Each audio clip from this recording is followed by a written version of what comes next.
Hello, Internet. Cool. Here we are. Lovely. It's a 2H Media stream. Got a great stream doc lined up this week with some fun topics. Aron has been delaying conversations to make sure we have them on stream. So we did not have any side conversations. We did not have a conversation before a conversation. We're going to do it We're doing it right live. now. So I'm excited to jump in. Yeah. Let's I'll let you read this. No, you want me to read this one? You want you to read I'll read us into the first topic. You do it? And we'll go from there. I found it. You do it. TD enters e-commerce arena, aims to compete with Shopify. Toronto Dominion Bank, TSE-TD, has entered the e-commerce arena with a new platform designed for small business, marking a significant move in the Canadian financial sector. This initiative, a first for a Canadian bank, is being launched in partnership with Austin-based software company BigCommerce. The new platform aims to compete with established players like Shopify, offering a small business the tools to create online stores and sell their products. This development represents a broader trend of traditional banks expanding into digital services, blurring the lines between conventional financial institutions and tech-focused service providers. Alec Morley, TD's Senior Vice President of Canadian Small Business Banking, which is a hell of a job title, acknowledged the need for the bank to evolve beyond traditional point-of-sale services to remain competitive. He highlighted Shopify as their primary competitor, but expressed confidence in the sophistication of the store-building tools provided through BigCommerce, and this came from the deepdive.ca. So first discussion topic, will businesses adopt this technology? BigCommerce is already fairly well adopted. They've been in the game for quite some time. Yep. BigCommerce is, they've been around a while. They're, so will they adopt it? Well, they've already got a bunch of adoption. BigCommerce does, I would imagine, billions of dollars a year in transactions and sales through their platform. So short answer is yes. To the degree of will TD's customers adopt it? If TD can present them a good offer and show them the value of why they should go through their e-commerce platform over Shopify, if there was some kind of ease or cheapness or value. This is where my hot take comes in. I think businesses are going to be all over this. Yeah, let's hear it. So when we have run seed apps in the past, helping businesses with their transformation, and that's for anyone who's not familiar with the program, we helped a ton of businesses that were not leveraging all of the digital tools they could be, leverage more digital tools. It was a government-funded program. We noticed a ton of trends with all kinds of different technologies as we were going through the program. There were a couple of things I noticed. So number one, when we asked businesses what point of sale system they were using, a surprisingly large number of businesses told us what point of sale terminal they use to complete transactions. Yep. Not necessarily a broader point of sale system like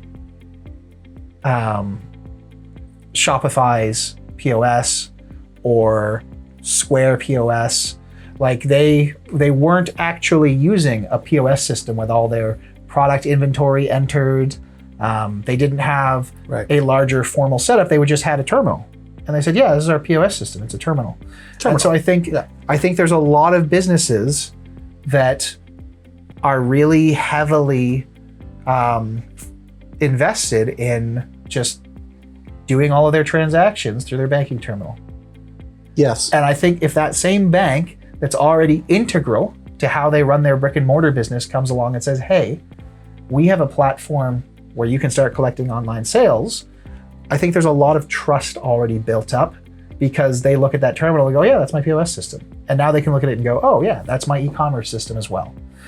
And to back up this stance, I would take a look at the number of businesses I've seen, particularly in the food and drink space, that use Square as their point of sale system and then end up using the dinky Square website builder to launch their online stores as well. Because even though it's not a great e-commerce platform, they're already invested in that ecosystem and using it in their retail environment. And so for them, they go, yeah, I can get an e-commerce website through Square. And they're not even looking at Shopify because they don't know what they don't know. Yep. They don't know they could have a much better e-commerce site by switching to a dedicated platform. All they know is, well, Square does my point of sale through my restaurant. If I want to sell online, Square has tools that let me do that. I can just fire it up and I'm off to the races. Off to the races. And so, will businesses adopt it? Absolutely. I think we'll be surprised by how many businesses adopt it just because of how strong that banking partnership actually is as an in. Is it a threat to Shopify? No. No, I don't think it's a threat to Shopify because frankly, I don't think it's serving the same market that Shopify is serving. No, it's a secondary competitor. It's not a good primary competitor. It's definitely secondary or tertiary. Absolutely. And when the VP of Canadian Small Business Banking from TD says, oh, our biggest competitor is Shopify, I think he's fundamentally misunderstanding how businesses adopt new technologies. Because there's not going, unless this is the most amazing platform in the world, which I don't see it, they're not going to convince Shopify customers to jump ship. Nope. And if you are, Shopify's primary demographic is not existing businesses going online. We love to work with those businesses, but when you look at the vast majority of Shopify sites, they are new entrepreneurs trying to launch online businesses. They're drop shippers. They're people who've listened to some influencers talking about all the money that can be made in e-commerce. And they're going, oh, I have a great idea for an online store. Let me dive in and open up a store. Yep. Well, those customers are going to have no interest at all in a bank integrated terminal that now has an online platform associated with it, right? Like if they're not already bought into a bank's ecosystem. I would love to see one major player leave Shopify and go with TD. I don't think it'll happen. I'd be shocked. I would be shocked. Like, why would you? Why? I don't. Unless it's an absolutely mind-blowingly amazing program. Or it's so much like so much cheaper. It's much cheaper. Like we know businesses that are very, very sensitive to like a 1 point increase in credit card transactions. Yeah. Like can't happen. Period. It would. It's tough because if you talk to certain business owners, they will get caught up on that number and miss the big picture. Yes, they will. Because even if the rates on this program are way better than they are on Shopify, which we don't know, that's just a pure what if question. Nope. Even if the rates are way better than the rates on Shopify, if the online store builder isn't as powerful and your conversion rate is going to plummet. Yeah, if your conversion rate goes down 1%. Well, then you're going to have a huge problem, way bigger than just the transaction fees you're paying on Shopify, when there are already competitive transaction fees on Shopify. Yeah. So, I don't see this as like a market changer as far as Shopify is concerned. I could see this causing friction in terms of getting some business owners to move over to Shopify POS and launch an online store through Shopify if they're already, using TD as their POS system and they love banking with TD, and that's what they're comfortable with. I think those business owners are going to jump on this, but I just think those are different business owners. So I have a hot take on this as well. Okay. So I'm going to reread this bottom part here, and I want to talk about that a little bit. Alec Morley, TD's Senior Vice President of Canadian Small Business Banking, acknowledges the need for their bank to evolve beyond traditional point-of-sale services to remain competitive.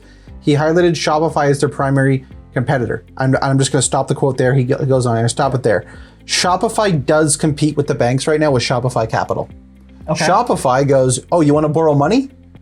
They go into the lending space. Shopify goes right into the banking space with Shopify Capital and says, we'll give you $30,000. Right now, we'll give you $30,000 tomorrow, and your payback is going to be at the end of every day, a percentage of your sales that come through your online store will pay back the 30 with interest. And now he's seeing that as going, oh wow, Shopify's taking why would I need to go to a bank? I think you're reading a lot into this. Well, I don't think he's talking about No. Shopify competing with them in the lending space at all. Well, he's saying we've got a new e-commerce system. Our primary competitor is Shopify because they're the e-commerce giants. No. That's. I'm trying to find, because I do trust that like the senior vice president would have had some amount of insight and resources and research done on how you're actually competing here. Shopify was a big commerce competitor. Shopify and big commerce go head to head all the time. Yep. And now that they're in partnership together, but like they're not going to war with TD. They're going to war with big commerce. Like those two players offer the same value, roughly speaking. They're in the same place, and just because you partnered with them, well, what big commerce should be going to TD about is the lending space. Let's go compete against the product that we can actually compete against with Shopify, which would be we can now lend entrepreneurs money, not because TD doesn't actually. I don't know if I get the take you're trying to present here, because like, yeah, TD can also do that, but there's no reason they can't jump into the e-commerce space and make some money. They're separate things. I feel you're conflating. So like they're gonna two different branches. So let's talk about this. How does TD make money at this? It's a value add for their customers. Yeah. So it's potentially lock-in, preventing customers from jumping ship to an alternate payments processor. That saves you money. It doesn't make you money.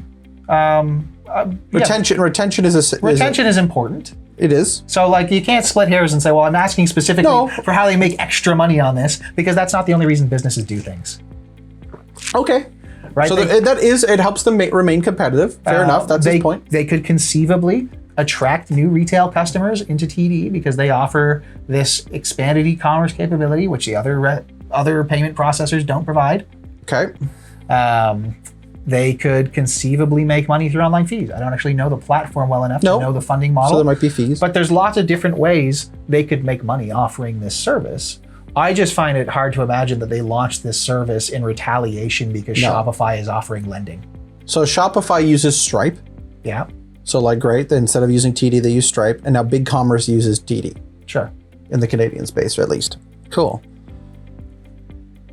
And I'm not sure about how this is being framed. Is this just Big Commerce, but TD's promoting it, or have they like launched their own sub thing? They call it TD Online Mart. Yeah, so I'm sure it's not identical to Big Commerce. They're just leveraging Big Commerce's e-commerce experience to launch a new platform. That probably is not as robust as Big Commerce, but has more integrations with TD's ecosystem. Yes. So back to your point, I think you're right in saying it's because it's the exact same thing with Square. It's like if I trust my payment processor, I'll just further bake in to the technology I'm already using because it just all plugs in and I'm already a TD customer and yada, yada, yada. It's the same thing we see happening where like every CRM eventually also has task management. Yes. Right? Like it's just a development of... It's just big tech companies going, well, we can offer more related tech services to our customers, and they're going to opt into that because they already do a massive portion of their business with us. They might as well use our technology and all the other areas, and they're going to benefit from all the integrations, and it's going to be great. And they are specifically on their site, they're specifically positioning this as helping retail customers, healthcare and fitness, and then restaurants and delivery services. You do have screen sharing, we can actually we can do this. Show this off. So I'm on their site right now. The three major blocks that they're actually promoting this on, I just read them quickly. Great, healthcare and fitness. They are using the recurring payments, like obviously if you're a healthcare or a fitness instructor, if you've got recurring monthly packages or weekly packages. Restaurants, the same thing.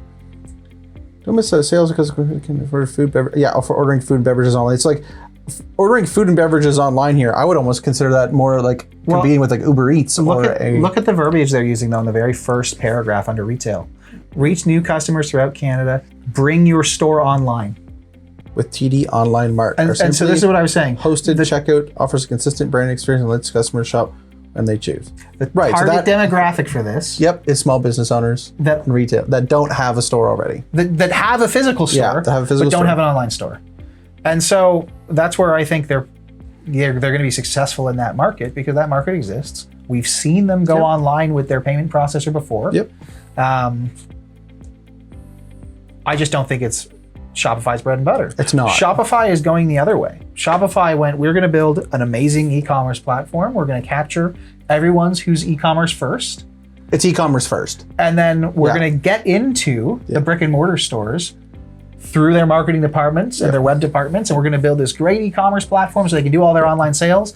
And then we come out with Shopify POS, and we say, oh, and that's still a little shaky. That's not full there. But the point that was is, the secondary. They're approaching that market from two different sides, right? Shopify is saying, we are your e-commerce provider. Try our point of sale system. TD is saying, we are your point of sale system. Try our e-commerce platform. I think that doesn't position TD to capture all the e-commerce startups that don't already have a payment processor and don't have a brick and mortar location. Yes. And this is where I don't think they're really a threat to Shopify, regardless of how great the platform ends up being, because they just don't have the same. They don't have the brand recognition with everyone who's just trying to start an online store. So like ultimately, is it a threat to Shopify? Not really. Like it is, but it isn't. No. It's like Shopify. This is just a drop in the bucket. I'm pretty sure Shopify is bigger than TD, believe it or not. I have no idea. Yeah, that wouldn't surprise me. I'm pretty They're like sure one they of are. the biggest Canadian companies. I will. While you're explaining, while we will support it or not, I'm just going to make a quick Google on. Sure. I believe Shopify is bigger.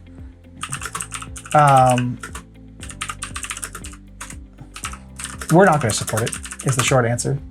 We keep our tech stack very closely guarded in the sense that it doesn't make sense for us to support every technology under the sun.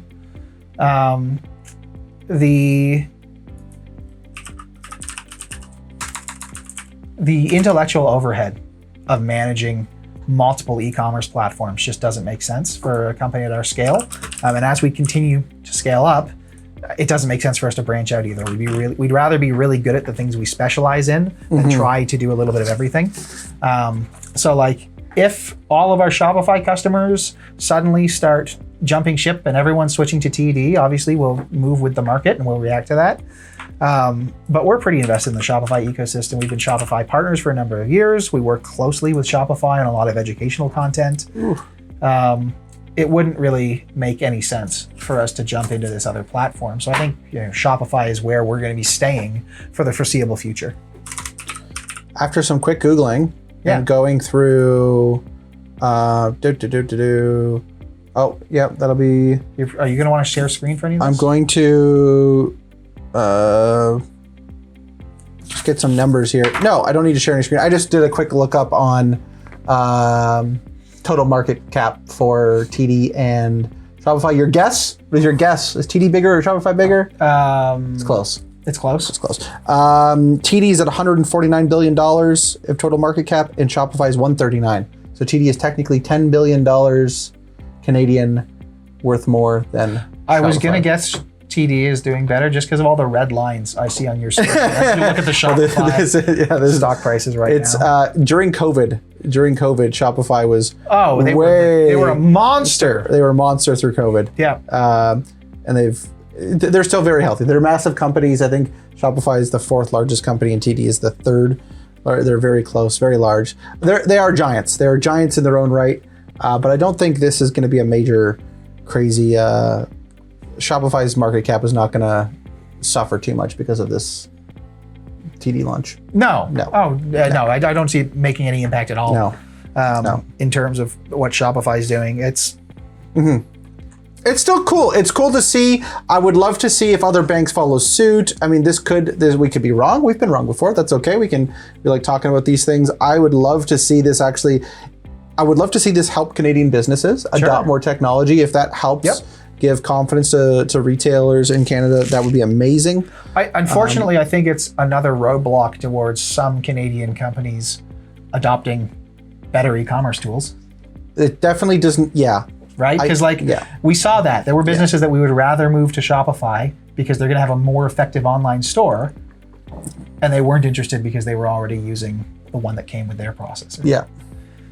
So, any further things you want to mention before we move on? No. I mean, more competition in the space is a good thing, even if it doesn't make a huge difference right now. Kind of looking at that the other way, we're seeing a lot of protectionism in some spaces as well, which brings us to our next segue. Our next point of discussion. Do you want to read us into this? I will. Okay. The U.S. to ban Chinese tech in cars. The U.S. is planning to ban certain hardware and software made in China and Russia from cars, trucks, and buses in the U.S. due to security risks. Officials say that they were worried that the technology in question, used for autonomous driving and to connect cars to other networks, could allow enemies to remotely manipulate cars on American roads.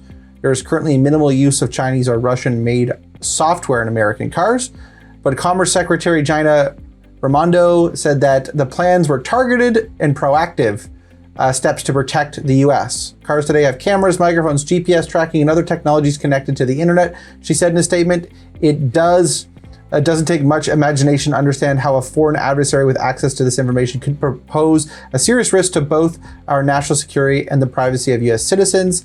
Chinese officials said the U.S. was broadening the concept of national security to unfairly target Chinese firms. And this is from the BBC. On that note, Yeah. I have recently watched one of the latest Fast and Furious movies with Charlize Theron, where she's like able to remote into like all of the cars and like the whole movie, like, and all of the cars are going there. I thought the same thing when I read this. And it was like, that's where my mind immediately went to, where like all these cars just magic cars that didn't have autonomous driving, but like had access to like the drivetrain so that she could like it was like, yeah, it's a movie. It's a fun movie. It's an action movie. It's completely fictitious, but that's cool.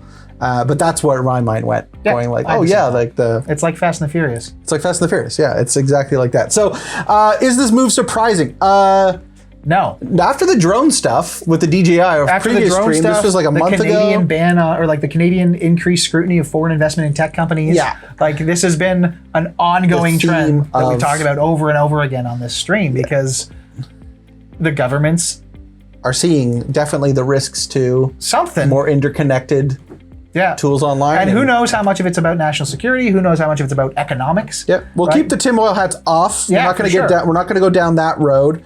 But I definitely see why the government is just saying, well, we don't want to chance it. And who knows? Yeah. Right? So is the move surprising? Absolutely not. So and expect more moves like this. Yeah, I was going to ask you. By the time we've seen a third one of these, this is a trend. So what do you suspect would, like, if you see this trend, what would be the next thing that you could imagine that? I could see. So we've done cell phones. So Huawei, we've done cell phone towers. We've done drones. We have done now cars, buses, trucks. So there were a few. We had Canada went really broad with just like the new restrictions on foreign investment in Canadian tech. And that was just foreign investment, period. Just money. Yeah, money in general. They just went for the money. We had the ban on GPU exports to China. Yes. Which was a huge thing. Yep, that was huge. I could see that going the other way. Now I could imagine government starting to put restrictions on where chips are manufactured. Yes, I would say the same thing. Right, because so Taiwan's going to be a real hot market real soon because that's where most of the chip manufacturing, a large portion of it already happens there. Yep. I know Intel has been making moves to do more production on the U.S. Yes, and they've been very vocal about that, and they've gotten some funding for that. It's billions of dollars of funding. So I wouldn't be surprised to see some restrictions in like the semiconductor industry in terms of where. So this is talking specifically about or transported through software. This wasn't a hardware thing. Hardware and software. So you're saying the hardware restrictions are chips. It was chips and software in the DJI stuff, the drone stuff. Well, it was the drones. Period. They didn't go break it down to the components. No, they just said those. I'm saying I could see them targeting the base components more strictly, right? So they targeted the GPUs and said, okay, we don't want these going to China because we don't want them using them for AI or reverse engineering them to make their own. It's a big deal. Yep. I could see them hitting a point where they say, we don't want Chinese chips. Oh, chips, the actual chips themselves, yeah. Yeah. Because like those are the brain of any given piece of electronics. Yeah. I could also see restrictions in specific industries. So critical industries. Yeah, like security, government, healthcare, communication. Money, financial. Yep. Yeah, the big ones. And that could be on both the hardware and software side of things. Yeah. How should businesses react to increasing bans on foreign tech? Well, if you're an importer and exporter of this stuff, like there's if you're an importer exporter, there's like you're up to date on what you can there's pretty broad application there. I'm thinking for like your typical Canadian business, I'd be watching where the tech you rely on comes from. Absolutely. Right? Like if you're a media production company, should your next drone be a Chinese drone, or should you try to find one made in Germany, made in yeah. If you're just running any given business and you're looking at what e-commerce provider to use, well, Shopify is a Canadian solution. Yep. So you're pretty safe from these bans. Yep. Amazon would be another one. Yep. Like they're not gonna, they're not gonna. Obviously, the U.S. is not gonna ban the things made. It's the same thing. If it's made in Canada, they're not gonna ban the thing made in Canada. I don't know too many like Chinese owned and controlled e-commerce platforms, or even like software solutions in general. I'm sure they are out there. I'm sure businesses are using them.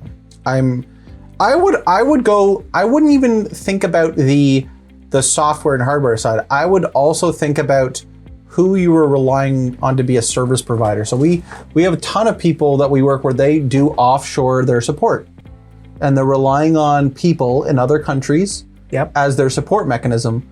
And so like, great, the tool is created by a Canadian, but it's actually managed by... Crackdowns on overseas technical support would be insane. Would be amazing. Yeah.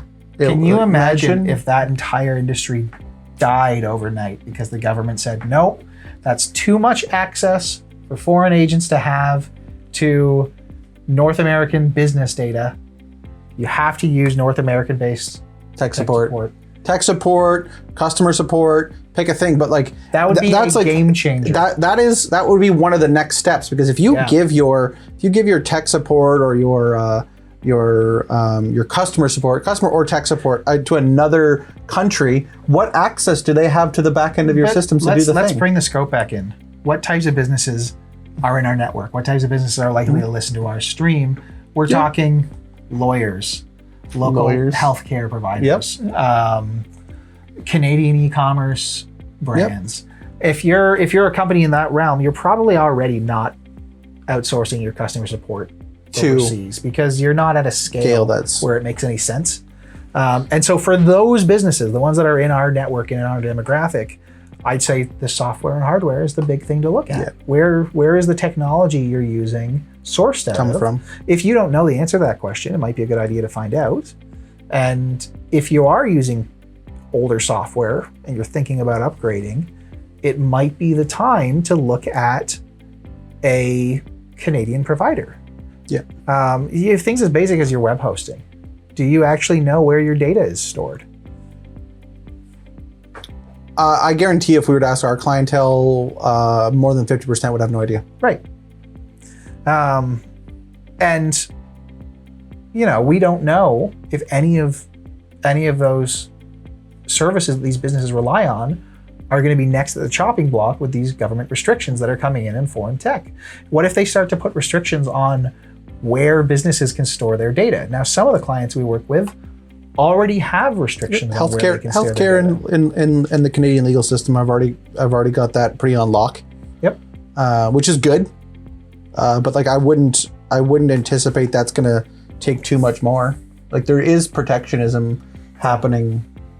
And like some of it depends on the platform. If you're selling e-commerce products and you're selling on Shopify and Amazon, you're good. The government's going to come to Shopify and Amazon with the new requirements, and they're going to make the changes on their back end, and you're probably never even going to see it. No. Nope. But broadly speaking, over the years, we've worked with a lot of businesses that are using all kinds of technology providers from all over the world. Well, think about people on WordPress with like 50 different plugins. Where are those plugins being created? Yeah. What are the plugins actually doing? Oh, you've got a review widget on your WordPress or on your WordPress site. That software, you probably didn't look into where it was created or what access it has or the things, anything around the basic functionality that you were looking for when you decided to look for a plugin. And there you go. You might not even know this. Did you know that Shopify apps aren't hosted on Shopify servers? I did not know that. Yeah. So there's really basic ones that are called extension apps, and that's what you would use if you just want to add like custom elements to a theme. Okay. But if your app does anything more complex than that, you're actually required to set up your own server, which gets called anytime the app wants to do anything more complex. And then that has to be integrated with Shopify's servers for things like So like AWS loves that. I'm sure, yeah. You can do AWS, DigitalOcean, there's a lot of options for it. But like even within the Shopify ecosystem, if you're relying on a ton of apps, those apps could be hosted on who knows where. I guarantee you there are apps created by that are created out of country. Oh yeah. That are now found on the App Store. Let's take this out of the e-commerce space. Let's just even bring this to like everyday people. When you go to the Apple App Store, when you go to the Galaxy App Store, when you go to the pick a thing, most of those apps are not created. Like the world's a big place. Most of those apps are not created by Canadians or people in the United States. It's true, right? Like the internet has become massively globalized, and it's really fascinating to see governments trying to claw that back and become more protective of their technology infrastructure. It's going to be really fascinating to see how the market is forced to react as the government restricts where your technology can come from. And on that, when you downloaded an app onto your phone, or if it was in business, how many people do you think are reading the terms and conditions and permission requirements of that app? Oh, most people aren't. And that's a well-known fact. That's a well-known fact, right? So I mean, when we're talking about bad actors, it doesn't matter what's in the terms and conditions. But if the Chinese government decides they're going to take over a bunch of apps that were developed in China and spy on everyone's phones, there's nothing you can do about it. Right. They're going to lie about it and they're not going to tell you in the terms of service, right? So there's not only so much you can do to protect yourself. I just think you're not going to get away from foreign controlled technology. Nope. But for your critical infrastructure, and I don't mean government critical infrastructure that we need for society, I mean for your critical infrastructure that you need to run your business, just consider looking at where those technologies are hosted, where those technologies are developed, and start thinking about future-proofing. Because if the next ban stops you from being able to use that technology, you might have to make changes in a hurry, and I'd rather be proactive than reacting to that. I have a perfect one, and then I don't have too much more to add on this topic, but this last one, we get asked a million times, should the business start a TikTok account? Yeah. Should I go That's a great and example. invest time, effort, money, resources into another social media platform? And that's still a big maybe. And I don't have a crystal ball. I know that, again, this is the trend. Is it surprising? Should business react? If you want to go and try to build an audience on TikTok, just know the risk that if TikTok was to get banned in Canada, the US, that effort will have been for nothing. Yep. And it will be banned very, very quick. And I know there's been court cases. You can go and YouTube it. You can find all of the testimony and you can see it. And there's been like laws passed around US officials having TikTok on their devices. And it's well known now that it is spyware, and you can go look at it yourself. I wouldn't go down that route because that can get taken from you very quickly. Yeah. Go and do the same thing. If that was where your only audience is, well, one, that's a lie. Go invest something that has a little bit of the same thing. You could go into Facebook. You could go into YouTube Shorts. You could Instagram Reels. You could go into a whole bunch of other very similar video-heavy platforms that are catering to a very similar audience without the risk. Yep.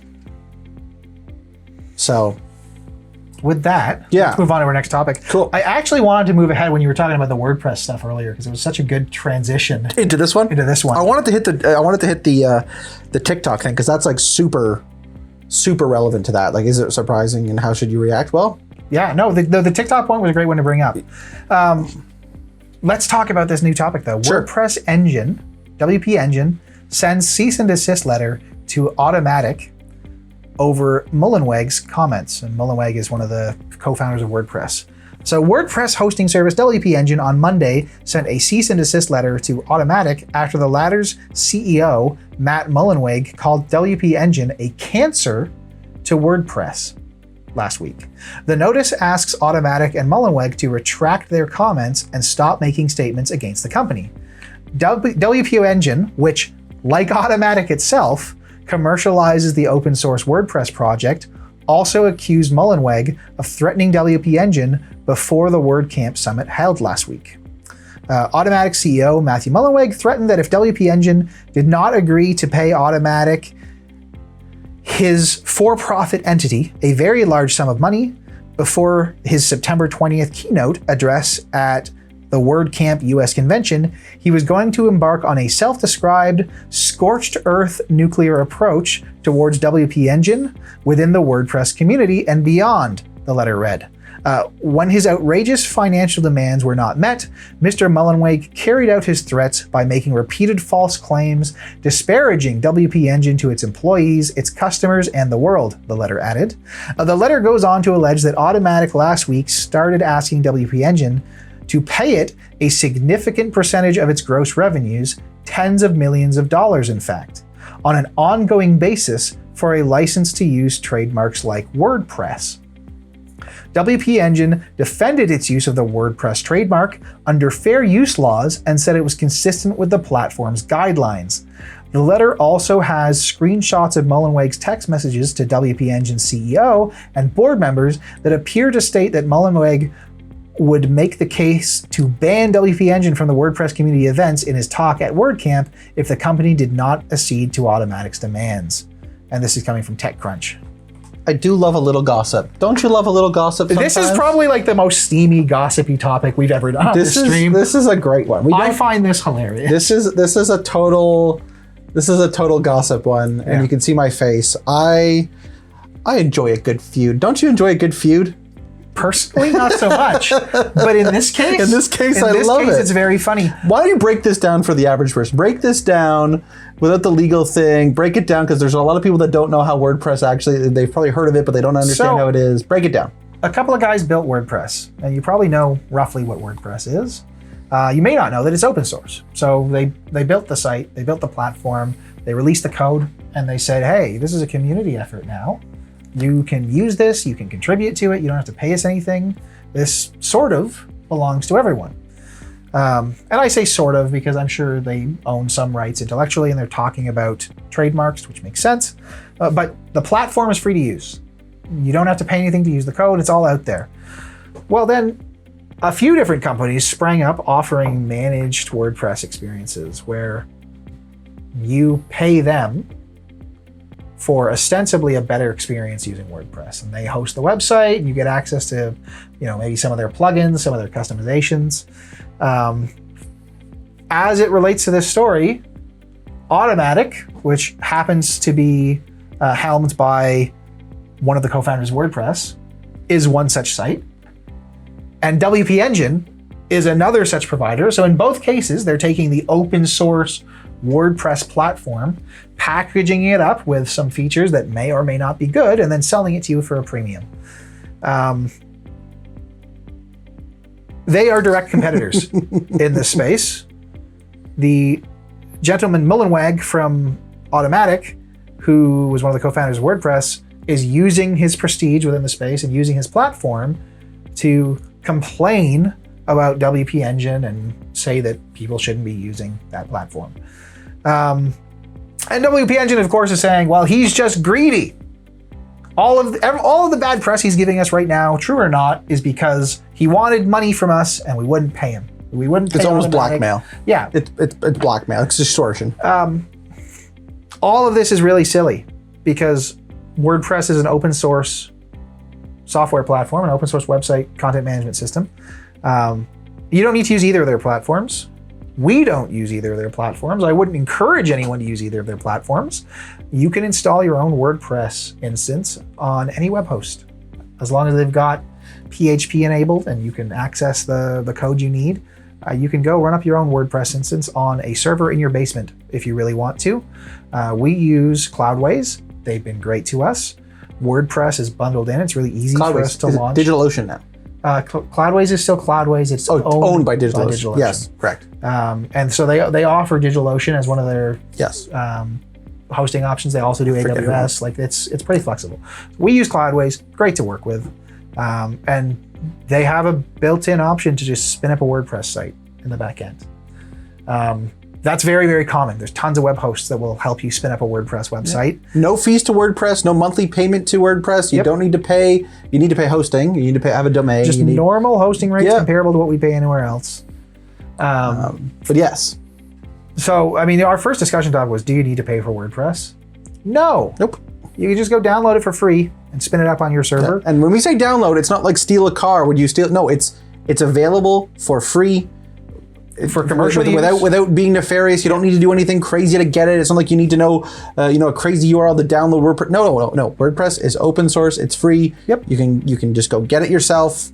You obviously need to be a little bit technical because you're still dealing with a website. But yes, it's free. If someone is charging you to download WordPress, I would question that. Why am I paying for this thing? Why would I pay for Word? Well, great, there's services that you can pay for and help you can pay for. For WordPress itself does not have a cost. There's no receipt. There's no. Your WordPress website probably has a big price tag attached to it, but you're paying for that developer to go and build you an awesome website. You're not paying for the WordPress platform at its core. Correct. So why do businesses pay for services like WP Engine or Automatic? 9 times out of 10, it's because that's what your web developer set you up with. If we're being honest about the industry, I don't see a lot of business owners really heavily investigating their web hosting, nor should they. It's usually such a drop in the bucket in terms of their annual expenses. I don't have too much to say on this. This is just a great feud between two companies claiming that the one is claiming the moral superiority over the other. Like when I hear the cancer to WordPress, it's just like, that's ridiculous. Those are big words from someone also doing the same thing. It's like how to be doing a very similar thing. I don't want to say they're doing the same thing because I don't know the details of the two. I'm sure they will market themselves differently, but like from our point of view, they do the same job. Yeah, they do the same job. Yeah, it's just funny to see. It's like greed in real time. Let me put it this way: if you're technical enough to manage your own website, you're technical enough that you don't need one of these bundled WordPress providers. You don't need managed WordPress hosting. You can just run WordPress on any given host. And if you're not technical enough to figure that out, then you probably don't have the skills required to manage the website itself effectively, and you're going to run into all kinds of problems. Who's this? Like, if you're a blogger, and all you want to be is a blogger, food critic, blogger, and you're not trying to finely tune your conversion rates and run a business in the traditional sense, this a managed WordPress hosting solution might be a great idea. Yeah, it'll cost you some bucks, but keep things light. Yeah, easy. But if you're trying to make money, run a business. Yeah, if you're trying to attract customers, get conversions, finely tune your website to be an optimum sales funnel for your business, you're either technical enough that you don't need these services, or not technical enough, and you should be hiring someone to manage it for you anyways. Yeah. In-house or out-of-house, you have to bring in help. Yeah. So, what should you look for in a web host? Yeah. Automatic backups. Backups, big one. Yep. Cost. Yep. There's some ridiculous, do you actually need what they're trying to provide you? Do you need the top tier hosting for a website that doesn't generate any traffic? No. Flexibility. We used to host all our websites with SiteGround. We have gradually moved everything over to Cloudways, largely because SiteGround made a bunch of changes and then started nickel and diming us, right? Because they switched everything over to their weird in-house system instead of using cPanel, which was an industry standard. And then they wanted to nickel and dime us on backups. And it made no sense to us. We had decent service from SiteGround for years using cPanel, and everything worked the way we wanted it to work pretty much. And then when they introduced this new platform that was mandatory to switch over to, then it opened the door for us to go, well, if we have to use a weird company-specific platform anyways, we might as well go look at all the other ones that are available. Yep. And we ended up on Cloudways, where they don't nickel and dime us on backups, and we have a way better experience. Yeah. But we wouldn't expect the business we support to do that. That's an hour job. Oh yeah.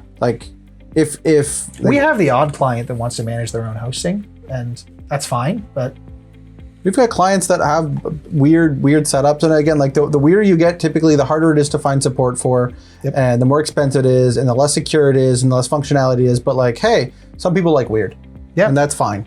But really, like cost, this amount of support you're getting. So like, if you're on some weird kind of stuff, it's going to be hard for you to find people that will help support weird. Yeah. So if you're on something that's like super because you saved $1 a month, it's going to cost you 10 times. Like again, what's the saying? You're saving pennies to cost you dollars or something like that. Something like that. Something like that. But yeah, like, okay, great. It's an extra $1 a month, but you're saving 3 hours of development every year. Well, then you're actually way ahead. Yeah. The backups are huge. The security. I mean, obviously. As we touched on earlier in the stream, depending on your industry, where are their servers located? Yeah. You might really care to Canadian host servers. your data on Canadian servers. Depends on the company you work with. Yep. So yeah, this is just a fun topic. I like to giggle at this stuff because it's hilarious. I would have loved to have been a fly in the wall at that WordCamp convention, because I bet you there was some definite stuff said there. Yeah. It was just two companies butting heads over nothing, and I mean trying to. Yeah, no one looks good doing this. No. No, sorry, not Automatic. WP Engine, if they play their cards right, they can position it as greedy, but like they're gonna get slammed. They're gonna get drawn through the mud. Oh yeah. Pretty hard. Like, but it's there's a good chance they don't lose that lawsuit. If that cease and desist goes through, there's a good chance they'll win it. Like, cause like they'll put up a good argument, and like you can't say that about a business unless you're actually doing harm I don't know. to the That's industry. like pretty clearly his opinion. He might be fine. Maybe. Right? Because I don't know. There's no, like, that's not. You can't dispute that fact, right? It's not like he's saying. I don't know how the law works in terms of what you can hold a public figure liable I'm pretty sure for. you can say Like, whatever you want as far as your opinion, because he's not trying to claim that they did. What's slander, though? It would be slander if he said WP Engine ruins your WordPress site. Oh. Right? If he said, if he went and said like WP Engine is such a bad platform that if you use it, your business will go under because they lie to their customers. Like, now we're into the realm of yeah, scorched earth nuclear approach. That's a great. Yeah. Yeah, we'll see. So, this isn't just going to go away. There's probably not going to be more news on this. It probably is just going to fade away to nothing. This is just some drama in the WordPress hosting community, which is not the biggest community in the world. For us, there's a great chance to talk about why we like the web host we use. Yep. We like WordPress. We like WordPress. Yep. We have a lot of infrastructure built in WordPress. It's just not with these two particular two companies. So. There's lots of different ways to approach WordPress development. Most of them are fine. You know what's not fine, though? Deceptive marketing. Oh my goodness, I smelt a segue. Great. You want me to read us in here? Yeah, go for it. You're getting better at those. Cineplex fined $38.9 million in deceptive marketing scandal. Cineplex has been ordered to pay nearly $39 million penalty after losing a case over an online booking fee introduced in 2022. On Monday, September 23rd, the Competition Bureau Canada, an independent law enforcement agency, announced that the Competition Tribunal ruled in favor of the Competition Bureau in the deceptive marketing case against Cineplex. The agency stated that the company engaged in drip pricing when it added the mandatory online booking fee of $1.50. The tribunal determined that the representations of Cineplex's website and mobile application constituted drip pricing, and that consumers were deceived by contradictory and incomplete information on Cineplex's ticket page, reads the statement. Drip pricing is a strategy where businesses advertise low prices only to include mandatory fees later, making the final cost higher than initially presented. This deceptive practice goes against the Competition Act, which recognizes drip pricing as a harmful business practice. The company now faces a penalty of over $38.9 million Canadian, equivalent to the amount collected from consumers after introducing the fee from June 2022 to December 2023. Cineplex has also been ordered to pay for legal fees, the Daily High. So they collected $39 million in 18 months on a $1.50 charge. That's a lot of customers. That's a lot of customers. That's a lot of fees. There's some questions here. We're gonna get to some questions and things there. You know what I hate about drip pricing? Everything? This happens all the time. Okay. And it's not drip pricing, but it's a little bit deceptive.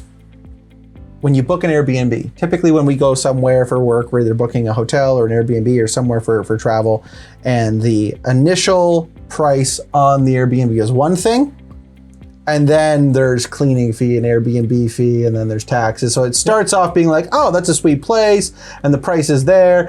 This might literally be drip pricing. Yeah. They might be liable for that. So a mandatory fee, and this is where it's different. So like on Airbnb's case, drip pricing is not that taxes. So you must pay taxes. Taxes are not a fee. Taxes are taxes. So like obviously the taxes are not baked into the cost. Sure. Great. But there are other things. So like I would love to see that have gone through Ticketmaster. I would love to see that have go through Airbnb, where you actually you can't get out of like the online service charge through Ticketmaster. Like it's there. So the concert is $100 and there's an online service fee of $18. And then there's like a thing and a thing and a thing and a thing, and then the ticket's like twice the cost of what it actually was described. The government coming after Cineplex for this is great. I would love to see them come after Ticketmaster. Next. Yeah. Airbnb after that. Airbnb. The pricing. Yeah. It's ridiculous. You should be able to compare ticket prices and then pay the price you were looking at. Yep. When you went to the platform. We're gonna get into a whole bunch of things here, and this creates a whole bunch of headaches beyond just the topics that we have on screen here, because the more transparent you are, the easier it is to actually convert. So, how should pricing be presented online? This might be a hot take. Clearly. Oh, listen here, folks. Like we run into this issue all the time. So one of the biggest challenges that we see in e-commerce sites is drop off between add to cart and completing your checkout. And the usual cause of this is e-commerce merchants not refining their shipping solutions. Yep.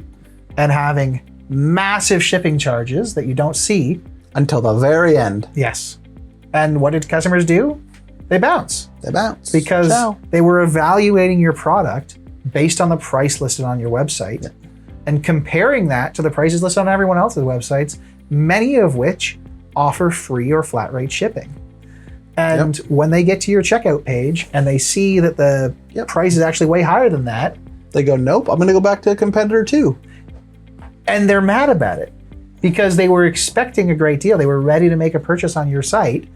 And then because your pricing wasn't clearly laid out, they've had a bad experience and they're going somewhere else. So when Aron says clearly, it's the communicate, and there's plenty of good shipping strategies, but clearly. So like you could do free shipping after a threshold. So it's after $150 basket size, then it's free shipping. But that needs to be communicated well, because great, if they were at $139 in cart and there's $25 in shipping, well, it actually makes sense for them to add another $11 in, or do the math and get the free shipping and then figure it out. But if they don't know that, they're gonna bounce. If it's, which is the other side to things. Like if your shipping policy is really good, if you've got really competitive pricing, by not advertising that, you're burying your advantage, so they're not seeing your advantage till they hit the checkout point. There's plenty of businesses like ours. We don't advertise pricing online. It's the things we sell are too complex to just say, oh, it's $25. It's like, no, there's like. But we also don't offer packages online that'll get you in the door and then ramp them up with all the custom services you actually need once we book the meeting. Right. So it's either like call for pricing, we need to go through a discovery process, or like just give it to them straight, and then hammer it home. Especially Aron says, if part of your competitive advantage is like you offer free shipping and you know your competitors don't, I need that in 50 places. Yeah. Like hammer that home. I want that to be a major selling point, because if we're comparing product A to product B, company A to customer B, and you are burying the value, you're just doing yourself a disservice. And it's not a technical problem, it's a communication, it's an ops problem. You need to do a better job. Email marketing, social media, website display, in your ads, free. Like I need to see that value at the highest and most relevant points possible. Yeah. I mean, outside of the legal ramifications and the sales implications, the soft costs in terms of how you damage your relationship with your customers are huge. Mm-hmm. You know, we worked with a company not long ago that was looking at an app integration for their online store. And this was an app they were already using in some of their other sales channels. Yep. And they found out that the app provider wanted to charge them copious amounts of money to integrate this app across their online stores. And like they're different online stores because they had a couple of different websites selling online. And they hadn't been told about any of this when they were sold on the app initially.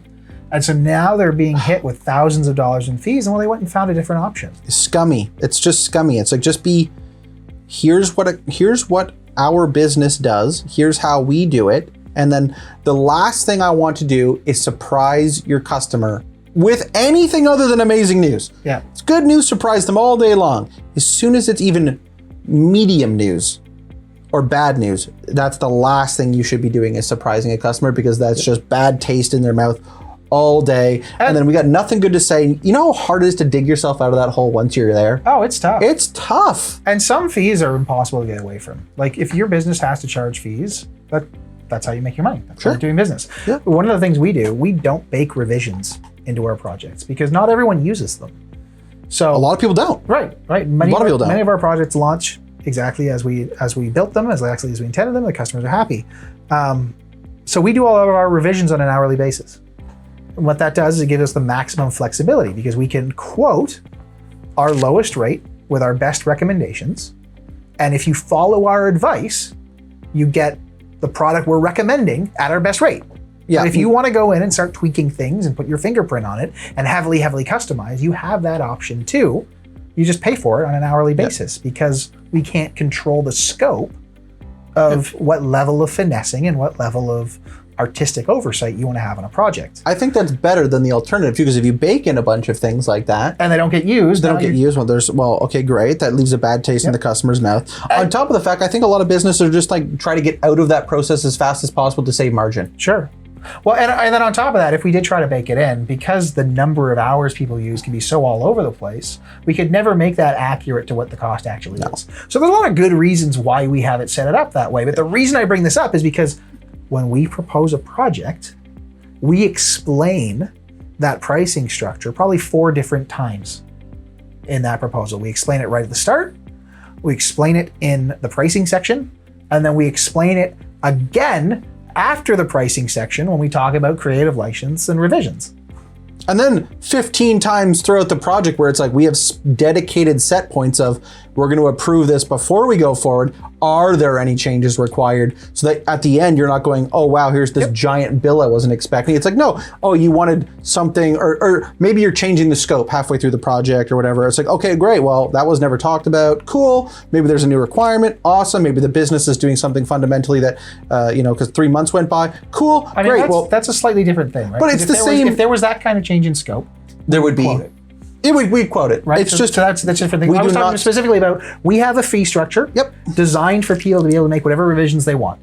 Without the surprise. Without the surprises. And we tell people about that fee structure up front and repeatedly throughout the project. Yep. Fee structures are okay. Having fees on top of your base fees is okay. That's part of how some industries have to run to be effective. What's not okay is hiding all of those fees from your customers.